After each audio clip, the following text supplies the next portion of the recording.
کومه نظر واچو دلته مشران موجود دي او هغوی د خبرې ګواه دي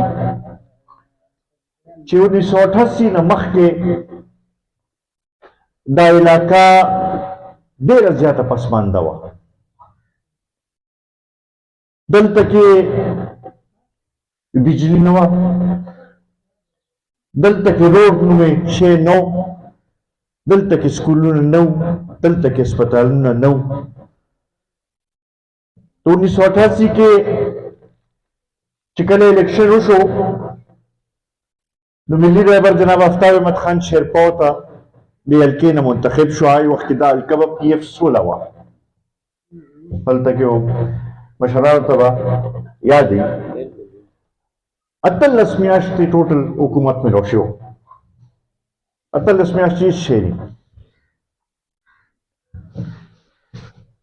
اقبال چې کوم کس بارے کې خبرې وکړې دوه نیم کاله خو هغه د نظامت تېر کړل. هغه وخت کې صرف په 18 میاشتو کې دلته کې یو داسې د ترقۍ لهر شروع شو چې یونین کونسل په یونین کونسل او کلي په کلي بجلی خوره شوه. بیا ورپسې روډونه شروع شو، بیا سکولونه شروع شو او بیا هسپتالونه شروع شو. د هغې نه پس ته 1990 کې ملي رهبر چې دی هغه دلته NPA کامیاب شو خو اپوزیشن کې کېناست او هغه وخت سره اپوزیشن لیډر جوړ شو. هغې دوران کې هم دلته کې کار روان و. بیا 1993 کې حکومت راغی او 40 میاشتې حکومت و. 40 میاشتې هم څه شی نه دی. په هغې کې دومره کارونه او دومره دغه وشو. ما ته یاد دي هغه وخت کې په اسمبلی کې بجټ سیشن و او بیگم نسیم اپوزیشن لیډر وه. هغه پاڅېده او هغې وویل چې یاره دا ټول هر څه دغه ځای کې کارونه کېږي او تنګي کې دا چل کېږي لګیا دی او دا چل کېږي او دا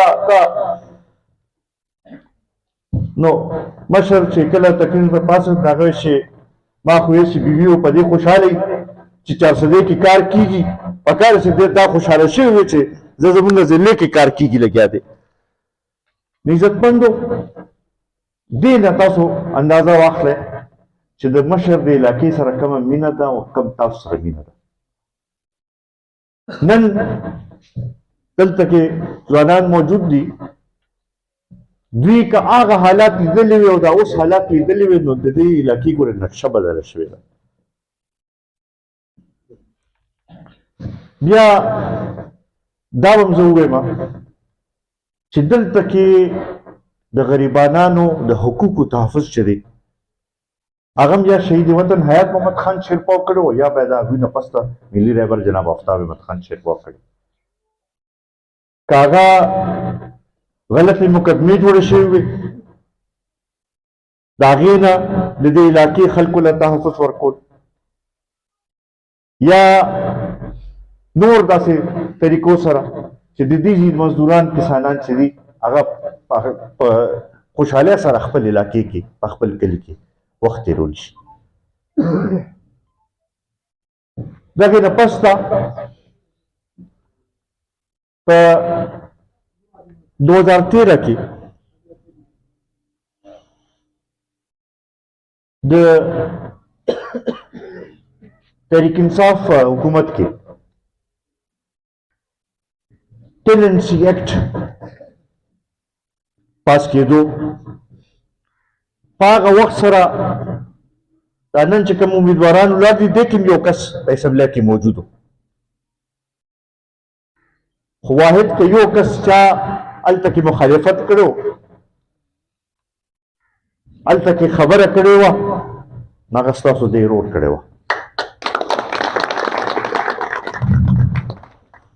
عزتمندو په دې به لږ سوچ کوو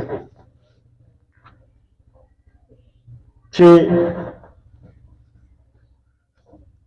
د دې علاقې لپاره د دې علاقې د ترقۍ لپاره، د دې علاقې د مستقبل لپاره، د دې علاقې د ځوانانو د مستقبل لپاره څوک موږ لپاره بهتر دي، څوک زموږ د علاقې د ترقۍ په لار روانولی شي، څوک زموږ مسایل حل کولی شي، څوک زموږ بچو له روزګار دلته کې روړی شي. په دې شي به لږ سوچ کوو. دا ووټ چې موږ استعمالوو په دې باندې مولانا صاحب ناست دی، په دې باندې نه څوک جنت ته ځي او نه څوک دوزخ ته ځي. دا ووټ چې موږ استعمالوو دا دې لپاره استعمالوو چې مرکزي حکومت کې او په صوبایي اسمبلی کې خپل یو نماینده ولیږو چې هغه زموږ د حقوقو تحفظ عملته کې وکړي او د مرکز نه او د صوبې نه وسایل روړي چې زموږ علاقه ترقي وکړي. د دغې لپاره په دې دغه باندې سوچ وکړئ چې بهتر تاسو لپاره څوک دی. زما خیال دی چې دا ټول امیدواران تاسو وګورئ نو د ملي رهبر جناب آفتاب احمد خان شیرپور نه موضوع سړی به تاسو ته څوک ښکاري نه. دا خبره به زما تاسو ته درخواست وي چې دا خبره کور په کور کوڅه په کوڅه ورسوئ. زمونږ دلته کې روډونه پکار دي، زمونږ دلته کې سکولونه پکار دي، زمونږ دلته کې د بجلی نظام ټیکول پکار دي، زمونږ دلته کې د ګیس ضرورت شته، زمونږ دلته کې د هسپتالونو کې کمی شته، زمونږ دلته کې د بچو له روزګار ذریعې چې دي دا پیدا کول ضرورت دی. ولې زمونږ بچي چې دي په بهر ملکونو ته ځي او سعودي کې او بل ځای کې مزدورۍ کوي چې دلته کې ورته روزګار میلو شي چې په خپل وطن کې په خپل کلي کې د خپل مشرانو چې دی د هغوی خیال ساتلی شي او هغوی سره وخت ژوند تېرول شي، دا به بهتر نه وي. په دې شي باندې سوچ وکړئ. نن قومي وطن پارټي یو داسې پارټي ده او د هغې سوچ داسې سوچ دی چې دا ټول څیزونه تاسو له پوره کولی شي. خو ضرورت د دې دی چې تاسو را سره ودرېږئ او تاسو را باندې اعتماد وکړئ، تاسو راله د پښتو لاس راکړئ، تاسو راله ورورولۍ لاس راکړئ. دا تاسو سره زموږ وعده ده چې تاسو که موږ له لاس راکړو موږ به 100 قدمه ستاسو طرف ته اخلو او نور به ستاسو خدمت وکړو. عزتمندو، بیا دغه شانتې د دې علاقې نور هم ډېر ضرورتونه دي. په هغې باندې په خپله تاسو سوچ وکړئ چې څوک دا مسایل حل کولی شي. په دې وخت سره خو به خلک په مختلف جامو کې راځي او تاسو نه به دا ووټ غواړي، خو تاسو په خپله په دې باندې سوچ وکړئ.